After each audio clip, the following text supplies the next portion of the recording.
Huko Iringa ambapo wananchi wa mtaa wa Nyumba Tatu manispaa ya Iringa wamefunga barabara ya Mkwawa Frelimo kwa lengo la kushinikiza serikali kuweka matuta ya kupunguza mwendo kasi kufuatia matukio ya mara kwa mara ya ajali inayosababisha vifo na ulemavu kwa watumiaji wa barabara hiyo, hasa watoto wanaokuwa wakielekea shuleni. Hii ni taarifa ya Mwajuma Hassan kutoka Iringa.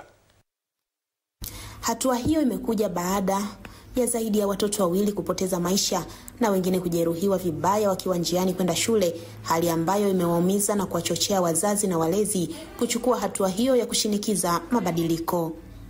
Wapo watoto wanasoma hapa wana ulemavu, wameupata hapa shuleni. Wapo watoto hapa wanasoma bado wanapimwa kliniki za mahudhurio ya kila siku, wamepata ulemavu huo na hizo shida hapa shuleni. Sasa tunyamaze? Siwezi kujua kesho ni mtoto wa nani.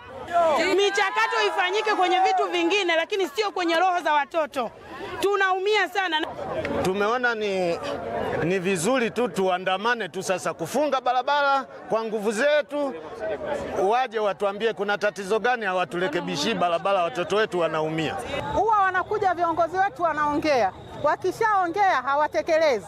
Ila safari hii limetuuma sana. Wasipotekeleza safari hii, naona safari hii tutachukua hatua nyingine kabisa.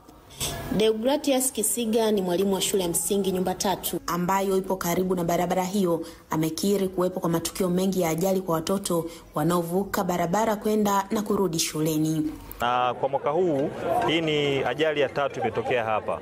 Kwa hiyo changamoto hiyo ni kubwa sana na watoto wanagongwa sana. Na ndio mama walimu linatupa changamoto kubwa sana. Unavyoona kwamba watoto kila siku wanagongwa, wanaumia, kwa kweli sisi kama walimu, kama wazazi, inatupa changamoto na inatupa huzuni na pengine hata kufanya kazi inatupa shida kidogo. Kufuatia hali hiyo, mkuu wa wilaya ya Iringa Heri James amefika katika eneo la tukio na kuzungumza na wananchi waliokuwa wamefunga barabara, ambapo alitoa kauli ya serikali na kuahidi kuchukua hatua za haraka kuhakikisha usalama wa watumiaji wa barabara hiyo, hususan watoto wa shule. Jambo la kwanza, tunaweka askari hapa kwa maana ya traffic. Jambo la pili, tunaweka matuta pale. Jambo la mwisho, tunaomba kila mwananchi aongeze umakini wa matumizi ya barabara. Haya mambo makubwa matatu yakifanyika, ndugu zangu, si uoni huo ugumu wa sisi kuwa salama kwenye eneo hili. Tumeelewana vizuri? Lakini kufunga shule eti kwa sababu ya ajali za barabarani, hiyo haiwezekani. Itakuwa inaonekana tumeshindwa wajibu wetu kabisa, na huo wajibu lazima tuufanye. Kwa upande wake, meneja wa wakala wa barabara za vijijini na mjini TARURA wilaya ya Iringa ameeleza kuwa tayari taratibu zimeanza kuchukuliwa kuweka matuta katika maeneo hatarishi ya barabara hiyo ili kudhibiti mwendo kasi wa magari na kuokoa maisha.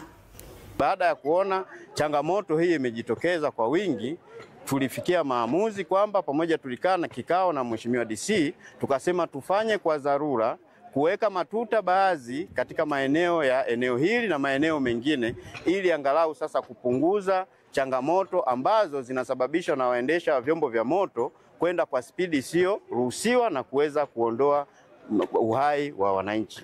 Mwajuma Hassan, EATV, Iringa. Asante Mwajuma Hassan kwa taarifa hiyo kutoka Iringa. Mtazamaji